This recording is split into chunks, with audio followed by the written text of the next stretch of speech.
Ambassador, thank you for joining us for the Resilience by Design exhibit at the United Nations. It's an honor to have you here with us today, and thanks for your visit. I would like to ask you your reaction to the exhibit after seeing the projects for resilient schools and emergency shelters. How do you see the continuation of these projects and the precedent that they set up for the Philippines or for all other communities that are affected by natural disasters and wars? Okay, first of all, I'm very pleased to view this exhibit, Resilience by Design.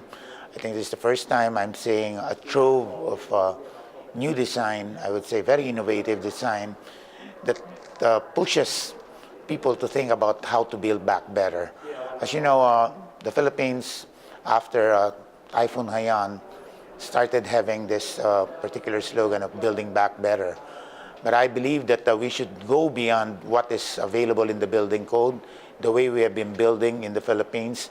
And I think an exhibit such as this will inspire people, to think about designs using indigenous materials, using materials that are not exactly being used in the Philippines for traditional buildings, so that we will have resilient schools and at the same time emergency shelters.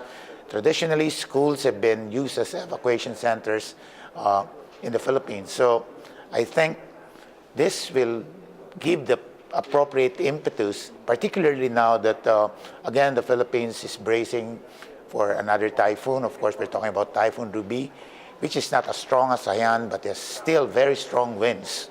So this is, again, very important. This adds value to what many advocates of design have been really working for. Thank you. And what do you see the next steps for the exhibit of the implementation? How do you think that these projects can be implemented in the future in the Philippines? Well, first of all, I think we need advocates in the Filipino American community. I'm here particularly dealing with the Filipino American community in the U.S. Northeast.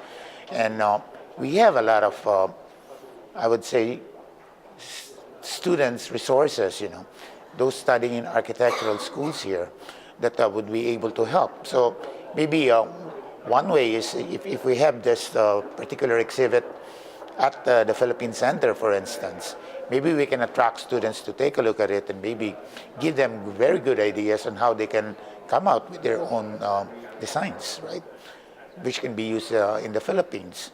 And at the same time, I think this is a very good way of coming out with a trove of new ideas. And I believe OOAc told me that maybe we can have an encyclopedia of all of these new designs, which can be used for changing even legislations when it comes to the Philippines. Tell me about what is the reaction of the Filipino American community, maybe even in your area, when there is disaster? Well, I'll tell you one thing. There is a generational difference. The first generation, simply because they have very strong ties with the Philippines, their first reaction is, of course, to donate money or to come out with in-kind contributions so that they can help their kababayans. That's the usual reaction. But one thing I noticed about the second generation is they think about ideas on how they can make change, right? In fact, as a result of Typhoon Haiyan, I've also spoke with some Filipino American professors who are involved in architecture, and they're talking about exactly the same thing: resilient schools, which can also be converted into resilient type of evacuation centers. At the same time, I've also talked with some Filipino Americans, who are involved in technology, particularly for disaster response. They're talking about gadgets that don't even need, Wi-Fi or even cell sites. So, there's a lot of innovative thinking that's going on in the community as well. But I believe that we should really make this an advocacy here in the Filipino American community in the U.S. Northeast, because I think what we need here is better design for building back better. And this is the policy of the president, not only for Hell, but really, when you say build back better, that means not only building back with stronger material, but with ideas, and that's what the president meant. I believe so. It's not merely using strong materials, but at the same time coming out with innovative designs. We're talking about innovation here as well. And how do you think the government of the Philippines and, for example, the Ministry of Education and the Ministry of Housing could support these projects? Well, we simply have to engage them.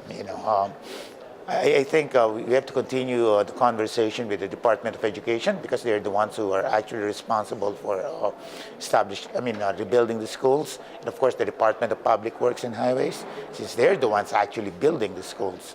So we need to engage the Philippine government as well when it comes to new ideas, innovative ideas like this. Thank you.